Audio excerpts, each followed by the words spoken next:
ये अगर 100 ग्राम है आपके पास तो दुनिया खरीद लोगे आप, इतना महंगा। पर ये हमारे काम का नहीं, हमारे किसी काम का क्या है वास्तव में। हालेलुया।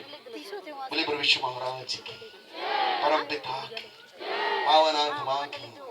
सेंट अगस्टिन कहते हैं, Lord thou hast made us for thyself and restless is our soul until it rest in thee। प्रभु आपने हमें अपने लिए ही सृजा है और हमारी आत्मा तब तक तड़पती भटकती और व्याकुल और विचलित रहती है जब तक कि आपका दीदार न कर ले। फिलिप्पुस ने कहा, प्रभु हमें पिता का दर्शन करा दे, हमारे लिए पर्याप्त होगा। Show us the Father and that will be sufficient for us। प्रभु यीशु कहते हैं, फिलिप्पुस जिसने मुझको देखा है उसने उस ईश्वर को देखा है। Hallelujah, hallelujah, hallelujah. बोले प्रभु यीशु महाराज की, परम पिता की। मूसा ने कहा, प्रभु मैं आपको देखना चाहता हूँ। आप छुप छुप के धुआं में, आग में, तो नाना विधि से मुझसे बात करते हैं। आज मेरी तमन्ना है मैं आपको देखूंगा, आप कैसे दिखते हैं। आवाज आई, मूसा अरे यार मुझे कोई देख नहीं सकता, और जो मेरा दीदार करेगा वो भस्म हो जाएगा, मर जाएगा, राख हो जाएगा। ऐसा पर मेरी इच्छा है आपको देखना। आपको पता है मूसा की वो प्रार्थना सदियों बाद प्रकट हुई और कहा यूहन्ना में, आदो वाद आसी, आदि में शब्द था। वो शब्द जिसने मूसा से बात की, आदो वाद सचावाद ईश्वराभिमुख आसी, वो शब्द ईश्वर के साथ था। सचावाद ईश्वर आसी, और वो शब्द ईश्वर था। अब लिखा है 14वें श्लोक में, यूहन्ना अध्याय 1 उसके 14वीं आयत में लिखता है, वाद मांस रूपी बभूव परिपूर्णा सा प्रसादेन सत्येन च, शब्द देहधारी हुआ और उसने हमारे मध्य निवास किया। हमने उसकी ऐसी महिमा देखी जैसे पिता के इकलौते पुत्र की, जो अनुग्रह से सत्य से परिपूर्ण है। परिपूर्णा सा प्रसादेन सत्येन च।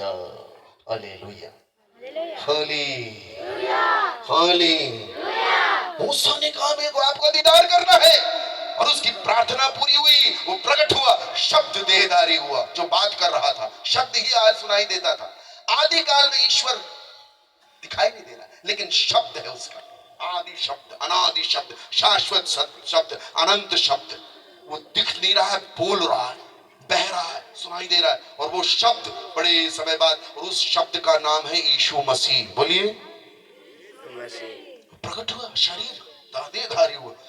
आपको पता है एक बात कही जाती है क्रिसमस के टाइम में, इम्मानुएल, अर्थात ईश्वर हमारे साथ नहीं रहा। छोड़ के भाग गया वो आदम, और उसकी पत्नी ने गुनाह किया, छोड़ के भाग गया ईश्वर, छोड़ दिया ईश्वर ने।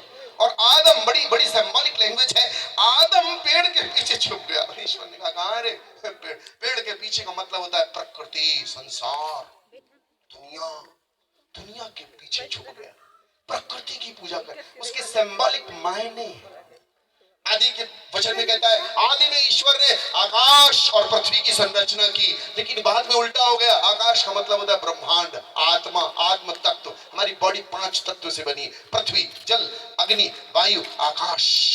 आकाश तत्व नीचे हो गया, और धरती मतलब जो दिखता है वो ऊपर चला गया। ये सारा गड़बड़ सड़बड़ हो गया। हालेलुया। लेकिन प्रभु उसको ठीक करने के लिए आए, और कहते हैं जितनों ने यीशु मसीह का दीदार किया, जक्कई पेड़ में चढ़ गया। देखने की बड़ी मनसा, बड़ी इच्छा। ईश्वर को जानने की तो सबकी इच्छा है, ईश्वर को जानने की सबके मन में लालसा है। हम जानना चाहते, देखना चाहते। मूसा ने कहा देखना चाहता हूँ। प्रत्येक मानस की आवाज है, मूसा की आवाज नहीं है। जो मैत्रेयी ने कहा सतो मा सद्गमय तम स्वमा ज्योतिर्गमय मृत्योर्मा अमृतम गमय, ये मैत्रेयी नहीं है, मनुष्य के हृदय की आवाज है, आत्मा है। और आत्मा सब पूरे ब्रह्मांड की एक ही है, पुकार एक ही है। जो मैत्रेयी कहती है वही मूसा कहते हैं। जो मैत्रेयी पुकार रही है वो सारी मानवता की आवाज है। आपको पता है जब प्रभु प्रकट हुए, चढ़ गया, मानवता चढ़ी ऊपर पहाड़ पर, जिसको आप कहते हैं जक्कई कुछ और नहीं, ह्यूमैनिटी ऊपर चढ़ गई देखने का। सारे मंदिर पहाड़ में बनाए जाते हैं, याद रख लीजिएगा इस बात को। सारे मंदिर ऊंचाइयों पे रखे जाते हैं, दिखे, वो भी दिखे, हम भी देख सके। हालेलुया। आपको पता है जक्कई ऊपर चढ़ा, अच्छा पापी है, अपराधी है, गुनाहगार है, चोरी करता है, लुटेरा है। अच्छा लुटेरा तो ठीक है, उसको बोध भी है कि मैं लुटेरा हूं। हालेलुया। हमारे यहाँ पे एक चोर चोरी करने घुसा साहब, चोरी करने घुसा, बड़ा शातिर चोर, दिमागदार चोर। चोर जैसे तो चौखट जो खिड़की से घुसा, चौखट में पैर रखा, चौखट टूट गई, अंदर गिरा, टांग टूट गई, पकड़ लिया गया। चोर पकड़ा गया, चोरी कर नहीं पाया, पकड़ लिए, उसको ले गए अदालत, पेशी हुई उसकी, अदालत में खड़ा।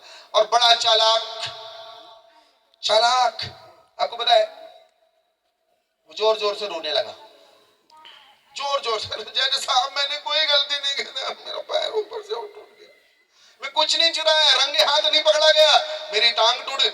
जोर जोर से रोया, जज साहब को दया आ गई। जज साहब ने कहा भाई इसकी तो सही में टांग टूटी है, और वो चोर कह रहा है मेरे को मुआवजा दिलवाओ। इतना शातिर चोर, मेरे को जज साहब मुआवजा दिलवाइए, मेरी टांग भी टूट गई है, मैं पीड़ा में हूँ, और मैंने कुछ चुराया नहीं, कुछ भी रंगे हाथ नहीं पकड़ा गया, मेरे इस घर में घुसते ही टांग टूट गई। तो जज साहब ने कहा भाई इसको मुआवजा दिया जाए। कहाँ है मालिक उस घर का, बुला के लाओ। कौन सेठ? तो सेठ वही का। बोले साहब मैं, दो इसको मुआवजा। तो सेठ बोलता है साहब मैं नहीं दूंगा, मेरी गलती नहीं, गलती उसकी है जिसने खिड़की बनाई, बढ़ई को लेके आओ। अच्छा बढ़ई को लाओ, बढ़ई देगा। अच्छा बढ़ई को बुलाया गया, ढूंढा गया, लाया गया, बढ़ई आया, वो बढ़ई जो खिड़की बनाया, कारपेंटर। हाँ जी, जज साहब ने कहा कारपेंटर इसकी टांग टूटी, इसको पैसा दो, मुआवजा दो, चोट लग गई इसको, तुम्हारी गलती। बोले गलती मेरी नहीं साहब, उस दिन मैं जब खिड़की लगा रहा था, एक बड़ी सुंदर सी महिला बड़ी प्यारी सी साड़ी पहन के गुजरी, और मेरी नजर उस पर टिक गई, गलत जगह कील लग गई, तो मेरी गलती नहीं, उस औरत की गलती, उसको लेके आया गया। औरत को ढूंढा गया, ढूंढ के उस औरत को लाया गया। औरत से कहा गया, जज साहब ने कहा बेटा देख, तेरे को देख के बड़े ने गलत कील लगा दी, और तुझ पे आरोप है, मुआवजा तुझको देना पड़ेगा। बोले जज साहब मेरी गलती नहीं। औरत कह रही मेरी गलती नहीं है, उस दिन मेरा पति बड़ी सुंदर साड़ी लाया था, जो जो देखा मंत्रमुग्ध हो गया, कुछ गिरे कुछ पड़े, उनमें से ये भी है बढ़ी, तो मेरी गलती नहीं, गलती मेरे पति देव की है। पति देव को लाया जाए, पति देव को लाने की जरूरत न पड़ी, वो चोर ही उसका पति था। ईश्वर से हम चालाकी नहीं कर सकते।